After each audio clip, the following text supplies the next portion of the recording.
Hello, in this lesson we are going to cover what Ethereum is and how it differs and compares to Bitcoin.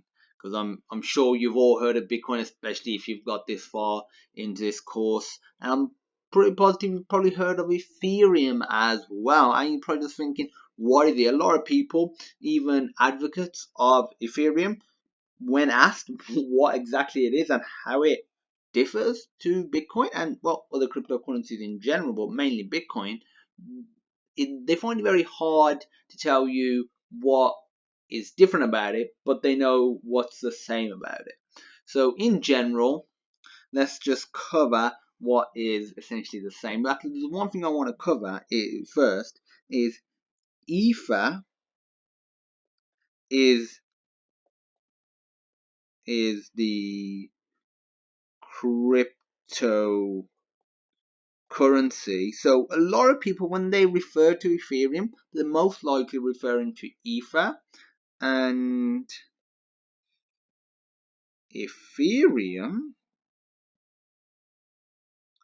is actually, and Ethereum is the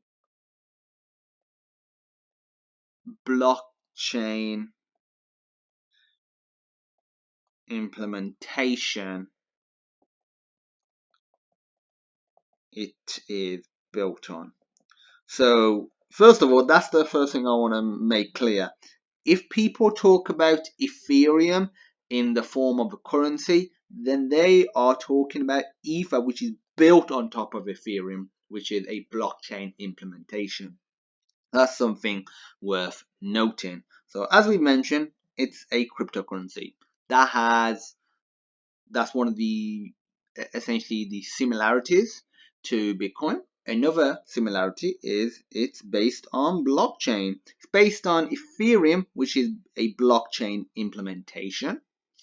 And as of 2017, it is the second largest cryptocurrency. And I think you can guess the largest is Bitcoin. So that will give you a sense of scale. And it is also decentralized and distributed, similar to the way Bitcoin works in that manner, and also uses an open ledger.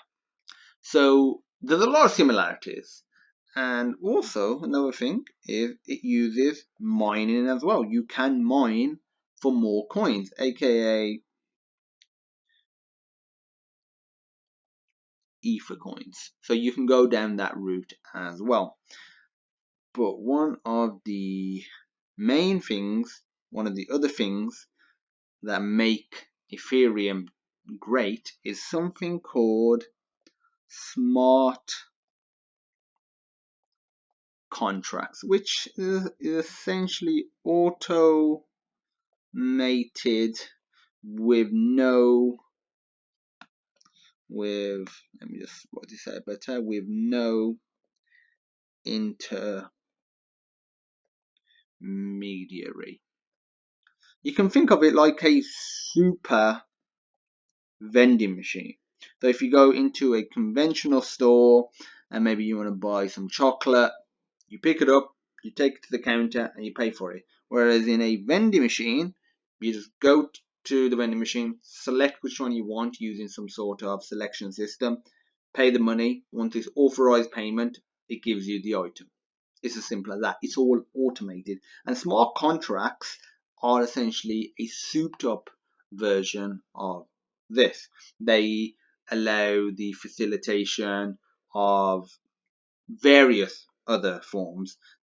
For example, imagine Airbnb without a central authority. So once you book something, you just go to a particular room. You could use your phone, for example, to scan your phone using an NFC chip, and it just lets you in and it signs you in, and when you go out it signs you out, all automated, doesn't require some sort of central authority to be tracking it. So that's one of the main differences with Ethereum.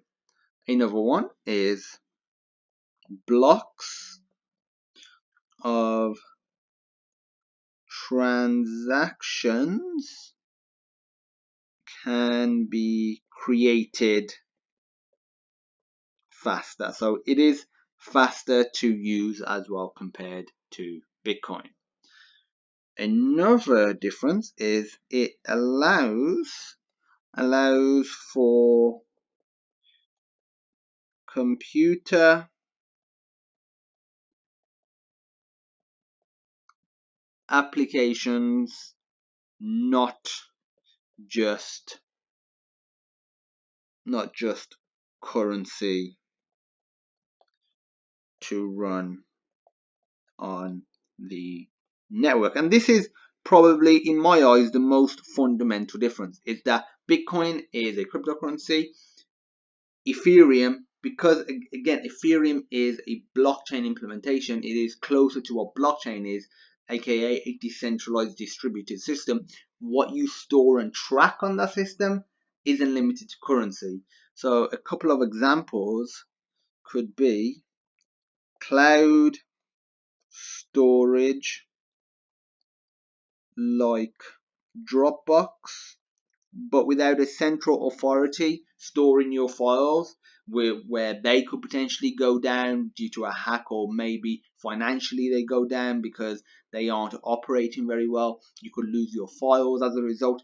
It's stored on several different computers on a distributed, decentralized network. So you could use Ethereum for cloud storage, you could use it for storing messages, emails, for example, any sort of communication, because there have been several cases such as Yik Yak where social networks have gone down. A lot of time they haven't been able to sustain either growth or profitability, and as a result, a lot of time the actual messages, the content, gets deleted. They do sometimes allow users a little bit of grace period to essentially download their content.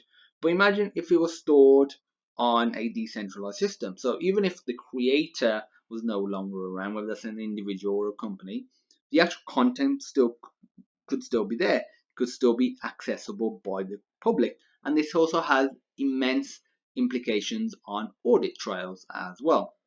So that's a few of the differences. So how big is it? So how big is Ethereum, or more specifically Ether, because that is the most successful implementation? Well, over 5 million wallets capable of storing Ethereum. And in terms of a market cap, the market cap is $30 billion as of October 2017. And how does that compare to Bitcoin? Bitcoin has a market cap of 100, I won't write out all the zeros, $100 billion. So it is quite a bit smaller than Bitcoin, but it is still significantly larger than other alternatives. So this has just been a quick lesson on what Ethereum is and how it differs and compares to Bitcoin. If you have any questions, feel free to reach out. And as usual, thank you for watching, and I look forward to seeing you in my next lesson.